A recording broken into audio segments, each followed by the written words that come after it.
Avec notre invité, on va parler du Togo et le recensement électoral dans sa première phase. La CENI qui joue à la prolongation.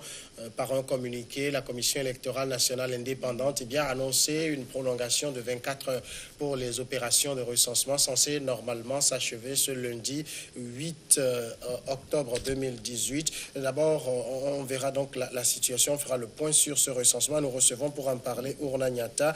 Bonsoir. Bonsoir, Samuel. Vous êtes cadre du parti au pouvoir, l'Union pour la République. Merci d'accepter notre invitation. C'est un réel plaisir pour moi. Alors d'abord, le processus de recensement, quelle est votre lecture, même si on sait que vous allez vous en féliciter? Est-ce que vous pensez que cela a été à la mesure de vos attentes?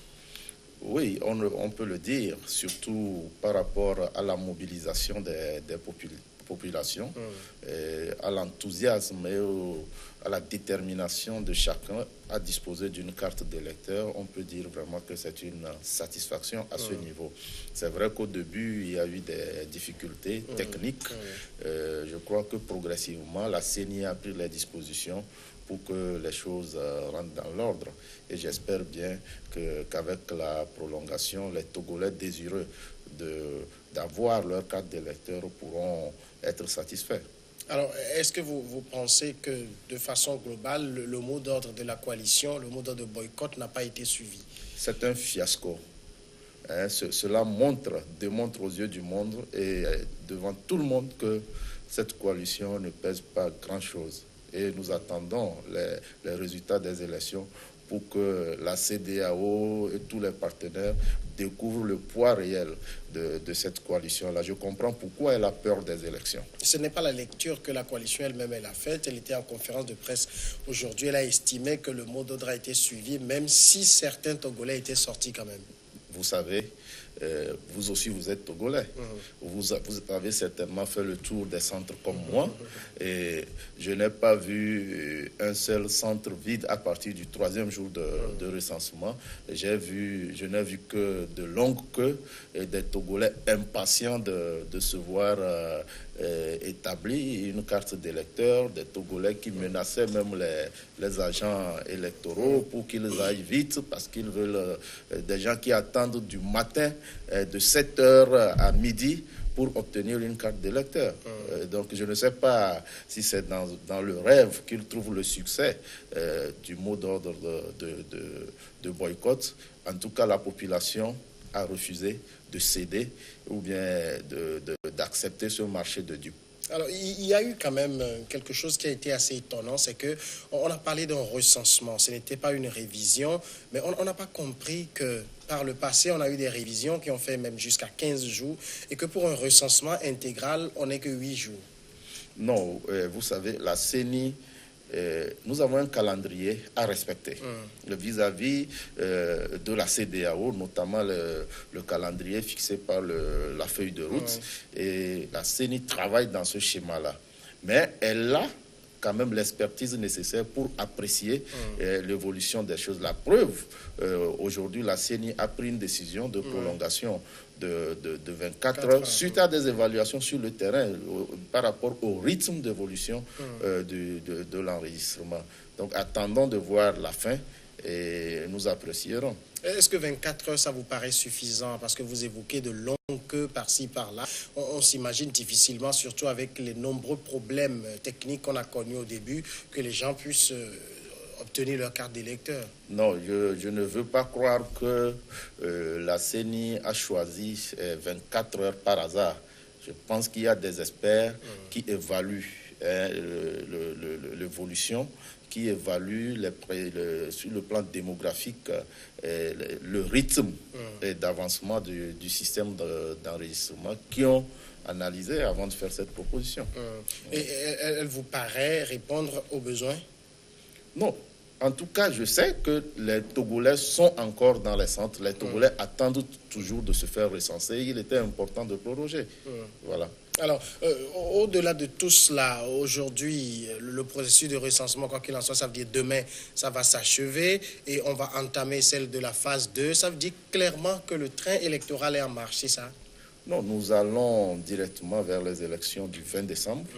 Et nous appelons tous les acteurs, à tous les Togolais, surtout de la zone 2, à se mobiliser également pour que ça puisse aller vite, afin que nous puissions nous inscrire, nous puissions organiser les élections là dans le temps, c'est-à-dire le 20 décembre. Oui, je rappelle que la zone 2, ce sera du 17 au 25 octobre prochain.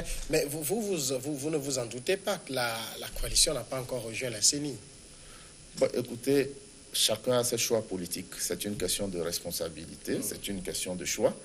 Vous savez, ce n'est pas parce que la coalition a organisé des manifestations violentes dans le pays qu'elle a plus de légitimité que les autres partis. Notre opposition, c'est ce qui a été concédé notre opposition, le second round du comité de suivi. Quand même. Notre opposition est plurielle. Oui. On a plusieurs partis politiques. On a des indépendants également qui sont appelés à participer au processus. Que la coalition comprenne à partir d'aujourd'hui qu'on ne tire pas la légitimité des actions violentes, mais on tire la légitimité à partir du vote du peuple. Et c'est seules les élections qui peuvent rendre légitime et peuvent donner une certaine légitimité aux différents partis politiques. Et ils ont à faire le choix et en toute responsabilité. Vous tenez là quand même un langage de fermeté qui tranche royalement avec ce qu'on a vu le 23 septembre. UNIR a accepté facilement qu'on recompose la CENI de façon paritaire. Non, ce n'est pas une recomposition. D'ailleurs, ce n'est pas un élément nouveau. Et je l'ai dit, je crois que je l'ai dit sur votre plateau ici. Vous savez que c'est une pratique parlementaire qui s'est instaurée depuis 2013, permettant à l'opposition de désigner un certain nombre de représentants à la CENI et au sein de la société civile et des partis extra-parlementaires. C'est une pratique parlementaire qui s'est instaurée, mais malheureusement, cette opposition n'a pas participé à la session qui devait permettre d'installer la nouvelle CENI. Bon, ce n'était pas aussi difficile d'accepter que cela, qu'elle puisse rattraper ce qu'elle a raté. C'est une concession majeure du pouvoir. Et elle devrait vraiment s'en réjouir, cette opposition-là. Mais ça se différencie de ce que vous venez de dire. Vous avez parlé tout à l'heure d'une opposition plurielle qui a aussi droit d'avoir sa place, si tant est qu'elle a été choisie par l'Assemblée nationale. Non, je veux faire une précision. Vous savez, quand on parle là de l'opposition parlementaire. Bien sûr.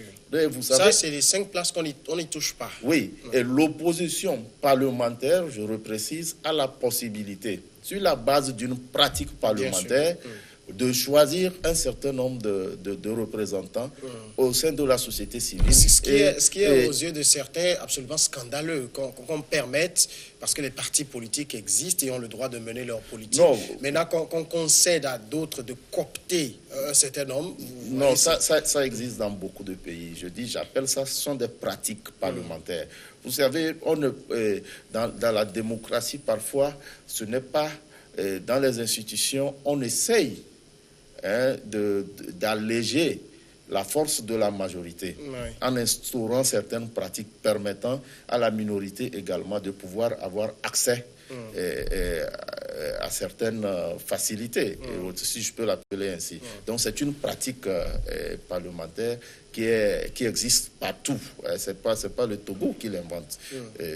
Si l'opposition saisit cette occasion pour occuper sa place à la CENI, c'est tant mieux, mais si elle ne le fait pas, ceux qui sont là vont continuer le travail. Oui, mais au niveau de la coalition des 14, on estime qu'en principe, puisque le 23 septembre, il avait été acté qu'elle rejoigne la CENI, on aurait pu attendre qu'elle ait rejoint cette CENI avant de lancer le recensement. Le processus est lancé avant que l'opposition ne se décide à rejoindre la CENI. Est-ce que ce n'est pas quand même contradictoire que les gens vont venir faire un travail qui a commencé avant eux? L'administration ne s'arrête pas pour attendre quelqu'un qui vient occuper un poste. Oui, mais là, je suis désolé. C'est le recensement. Vous pensez que l'institution va arrêter de travailler parce qu'on veut remplacer des membres? Non. On a déjà vu beaucoup de concessions se faire dans ce pays. Il y a déjà eu une concession et il revient au Parlement de prendre ses responsabilités. L'opposition parlementaire est présente, elle sait comment ça va se passer pour qu'elle occupe sa place au sein de la CENI en temps opportun. Mais pour le moment, le processus suit son cours et quand ils seront là, les autres pourront céder leur place. C'est-à-dire ils vont prendre le train en marche, c'est ça? Le train, il est déjà en marche. Pourquoi on ne peut pas s'arrêter, attendre parce que vous l'avez dit, sur ce plateau à plusieurs reprises que votre parti est dans une logique d'apaisement, d'ouverture. Pourquoi ne pas continuer par faire preuve de ce sens d'apaisement également? Non. Le sens, c'est toujours, nous sommes toujours dans... Peut-être vous avez atteint la limite, c'est ça? Non, pas du tout. L'esprit d'ouverture est là. La preuve, la place de l'opposition a toujours été... Les 4 places de l'opposition ont toujours été conservées à la CENI. Et c'est maintenant... Ça, de toute façon, c'était un acquis. Il n'y a rien à concéder là-dessus. Il n'y a rien à concéder là-dessus. Et nous avons, par rapport au calendrier, accepté que l'opposition aujourd'hui puisse coopter par rapport à la pratique parlementaire d'autres représentants, notamment au sein des partis extra-parlementaires et de la société civile. C'est à elle de s'inscrire dans le calendrier qui est en train d'être respecté pour pouvoir rattraper ce qu'elle a perdu en rêvant de prendre le pouvoir par des voies antidémocratiques. Alors, la coalition a quand même le dimanche, enfin le 30 septembre, envoyé des noms, même si de façon procédurale, on sait qu'il y a eu vice de procédure, mais les noms sont arrivés quand même. Et jusque-là, on s'étonne que l'Assemblée ne s'est pas encore prononcée dessus. Est-ce que vous avez des informations? L'Assemblée, c'est qui? L'Assemblée nationale. L'Assemblée nationale, c'est qui? C'est l'opposition parlementaire, c'est le parti au pouvoir. Et il y a un fonctionnement parlementaire. Et les membres de l'opposition qui sont au Parlement connaissent bien la procédure. Et il faut que la conférence des présidents se réunisse, que la conférence des présidents statue sur la question et qu'ils aillent en plénière. Bon, là, c'est la responsabilité de l'Assemblée nationale. Ils n'ont qu'à jouer leur rôle au sein du Parlement. Mais est-ce qu'il n'urge pas que ces choses soient faites assez rapidement? Ce qui urge aujourd'hui, c'est de réussir le recensement, c'est que le processus puisse avancer et que les Togolais puissent aller aux urnes le 20 décembre prochain. Est-ce que vous n'avez pas l'impression que tout cela, ça va comme si on fonçait vers quelque chose et certains prédisent déjà des lendemains pas très glorieux? Non, pas du tout. Pas du tout. Il n'y aura plus de cette pagaille-là dans ce pays. Vous en êtes certain? Bien, tout à fait. Ce n'est pas le même langage que tient la coalition en tout cas. Non, il y aura plus... D'abord, la population togolaise a compris. Il n'y aura plus de cette pagaille-là. On ne permettra plus que quelques groupes d'individus bloquent l'économie du pays, que quelques groupes d'individus freinent l'élan de développement de notre pays. On est des responsables, nous avons des familles, nous vivons ici et nous voulons que ce pays-là soit stable et qu'il puisse avancer pour permettre aux générations futures de trouver un environnement favorable à leur épanouissement. Alors, je voudrais qu'on dise encore quelques mots sur le recensement. Les couacs que vous avez relevés, qui ont été très nombreux dès les premiers jours de ce recensement, beaucoup estiment que ça a été fait à dessein parce qu'on est dans la zone 1, une zone plutôt favorable à l'opposition. Il fallait créer de ces situations pour davantage fragiliser cette opposition dans l'hémicycle Sur quelle base on estime que cette zone est favorable à l'opposition? Mais prenez les résultats des élections passées. UNIR, depuis qu'il est créé, est en train de ratisser large dans des zones qui étaient supposées être les fiefs de l'opposition. Mais ce n'est pas le cas du côté de l'opposition. Elle s'enlise davantage dans les incohérences, dans les inconstances, et que sais-je encore. Est-ce que vous avez quand même confiance dans ce processus? Oui, tout à fait. Ce processus. Qu'est-ce qui vous rassure dedans? Non. Ce qui nous rassure surtout, c'est la participation des populations. C'est la participation des populations, c'est la prise de conscience, c'est la détermination aussi du gouvernement à respecter la feuille de route de la CEDEAO et qu'au lendemain, à la fin de cette année, à partir de 2019 que le Togo prenne un nouvel élan et qu'on ait un fonctionnement institutionnel au niveau du Parlement qui puisse vraiment permettre un débat plus évolué. Alors, parlons, ce n'est pas seulement le recensement qui inquiète la coalition. Il y a également d'autres questions, notamment le mode de scrutin, le redécoupage électoral. Et le ministre de l'administration territoriale, Gilbert Bawara, qui a accordé une longue interview à un journal en ligne que j'ai lu aujourd'hui, a opposé une fin de non-recevoir à cela. Nous sommes déjà dans le processus. Vous savez, dans un processus électoral, il y a des étapes. Il y a des étapes, l'étape préélectorale, qui consiste d'abord en l'amélioration du cadre légal. Nous avons déjà dépassé cette étape-là. Nous sommes dans l'opérationnel. Nous sommes dans le processus. Et ce n'est pas à ce moment qu'il faut améliorer le cadre légal. C'est impossible. Le prochain Parlement pourra s'occuper de ces questions s'il y a besoin. Pour l'heure, je trouve que c'est impossible.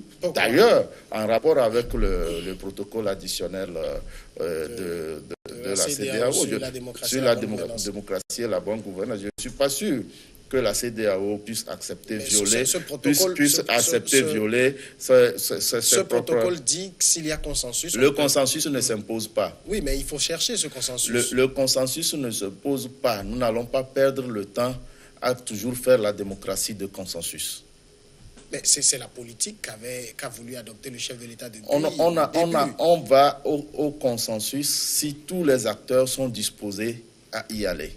Si nous avons perdu du temps et si aujourd'hui on n'a pas réalisé les réformes constitutionnelles et institutionnelles, ce n'est pas de la faute de ceux qui gouvernent. Et ça, je veux le dire en toute responsabilité. Il y a eu manque de volonté d'une part du côté de l'opposition. Si le président avait pris l'option de ne pas s'enfermer totalement dans la recherche du consensus, il aurait réalisé les réformes et on n'aurait pas eu l'occasion de soulever la population contre lui le 19 août. C'est un reproche que vous lui faites? Je fais ce reproche-là et nous n'allons pas continuer par faire cette démocratie de consensus. Ça veut dire que vous confirmez, enfin vous épousez les propos du ministre qui dit qu'il n'y aura pas de redécoupage électoral, il n'y aura pas de mode de scrutin? Entièrement, je partage entièrement ces propos. Et nous allons, pour l'heure, nous allons à l'élection le 20 décembre. Il faut que ça soit clair dans la tête de tous les Togolais. Et si la CEDEAO le demandait? La CEDEAO ne dicte pas des lois à l'État togolais. Oui, mais elle est impliquée dans le processus. Tout le monde avait dit ici que la CEDEAO n'allait pas demander qu'on recompose la CENI. On a vu là où on en est. La CEDEAO ne l'a pas demandé. Oui, mais c'est à l'issue des discussions qu'on a obtenu. À l'issue des discussions, le gouvernement a accepté ce qui n'est pas nouveau. C'est-à-dire ça existait déjà. C'est parce que les membres de l'opposition n'ont pas pris leurs responsabilités en temps opportun. Est-ce que ça veut dire que le gouvernement n'acceptera plus rien à l'heure où nous sommes? Non, pourquoi? Pourquoi? On accepte... Non, puisque vous êtes très ferme sur le redécoupage et le gouvernement acceptera ce qui est acceptable. Le gouvernement acceptera ce qui est acceptable pour l'heure, que chaque parti prenne les responsabilités de se préparer et aller aux élections. Vous savez, quand on parle de redécoupage aujourd'hui, mais écoutez, il ne faut pas qu'on cache l'incapacité de s'implanter sur le territoire national, qu'on se cache derrière le découpage électoral. C'est comme ça que vous le voyez? Oui, ben écoutez, combien de partis sont présents sur toute l'étendue du territoire? Pourquoi est-ce que l'opposition... C'est une question de moyens aussi. Ben, écoutez, pourquoi est-ce que l'opposition ne peut pas gagner dans les endroits où il trouve... dans la Soli, est-ce que la NC a un député ou pas? Bien sûr. Pourquoi est-ce que Jean-Pierre Faure ne se compare pas, ne fait pas la comparaison avec son député de l'ANC? Un découpage électoral ne peut pas se baser uniquement sur les critères démographiques. Ça ne se fait nulle part. Ça ne se fait nulle part. Il faut qu'on redevienne responsable. Il faut que notre opposition arrête de jeter de l'opprobre sur les cadres togolais qui sont respectés partout. Il faut que le niveau d'analyse politique puisse évoluer. Est-ce qu'aujourd'hui, on n'a pas quand même atteint un niveau de fracture qui impose des concessions? De fracture? Oui. Non, je dis une chose, je vais vous répéter ceci. Sachez une chose.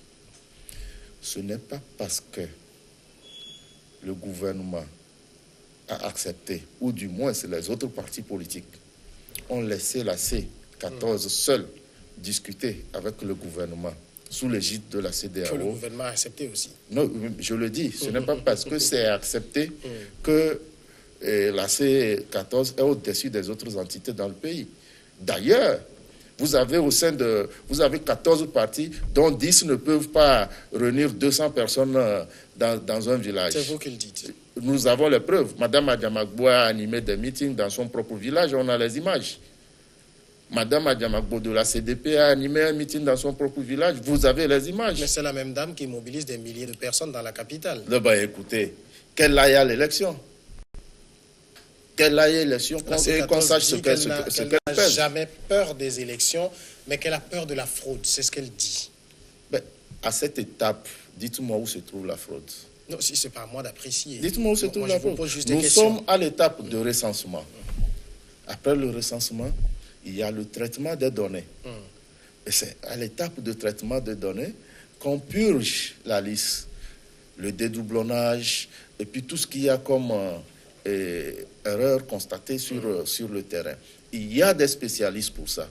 Et en ce moment, d'ailleurs, l'opposition peut avoir son regard et vérifier si c'est réellement fait, s'il y a il y a même d'autres partenaires qui vont bientôt s'impliquer dans le processus. Je ne donne pas le nom de la structure, mais je sais qu'il y a d'autres partenaires également qui vont envoyer nationaux ou internationaux, qui vont envoyer des experts également pour essayer de voir comment la consolidation de... Je vous ai dit que je ne donne pas de nom, ces institutions se prononceront en temps opportun. Donc, pour consolider la liste électorale. Mais est-ce que vous n'avez pas l'impression qu'on semble plus se contenter d'implication d'institutions internationales? On se fout pas mal de la crédibilité que ce processus peut avoir aux yeux des citoyens. On se contente de ce que, la communauté internationale, la CEDEAO, l'Union européenne, les États-Unis appuient et puis c'est bon. Le processus est crédible et légitime. La preuve est que les citoyens togolais participent entièrement et totalement au processus. Allez-y dans les centres de vote et vous le constaterez de vous-même. Je vous l'ai déjà dit, ce n'est pas la même lecture que vous avez de part et d'autre. C'est vous seul que moi j'ai devant moi, donc je ne peux que vous écouter. Vous avez quand même des images, et vous avez quand même la possibilité d'interroger les Togolais. Il ne faut pas écouter seulement 14 citoyens. Alors, Ourna Niatta, est-ce qu'aujourd'hui vous pensez qu'à l'allure où vont les choses, le 20 décembre est tenable? C'est tenable. Le processus avance. S'il n'y a pas un blocage technique majeur, on peut aller à l'élection le 20 décembre. Il reviendra à la CENI d'apprécier par rapport à l'évolution des tâches techniques contenues dans son chronogramme. Et la CENI avisera. Si la CENI trouve à un moment donné qu'il faut revoir, réaménager par rapport à l'exécution du calendrier, on avisera. Mais pour l'heure, je pense que le processus suit son cours et nous invitons les compatriotes, les Togolais, à s'engager entièrement dans ce processus pour que notre pays en sorte vainqueur. Le processus suit son cours, mais on parle très peu des réformes elles-mêmes. Mais n'oublions pas que c'est ça qui a été le nœud de la situation. Les réformes, on en est où jusqu'à présent? Les réformes se feront également. Ça se dit il y a longtemps, mais jusque-là, il n'y a rien à se mettre sous la dent. Non, il y a un travail qui se fait. La CEDEAO, moi, je suis dans la position de journaliste et chaque fois, je suis obligé de poser la même question et d'avoir la même réponse. On ne se met rien sous la dent. La CEDEAO, le gouvernement a accepté, la CEDEAO a recruté un expert pour accompagner le processus des réformes. Et je pense que le travail se fait au moment venu.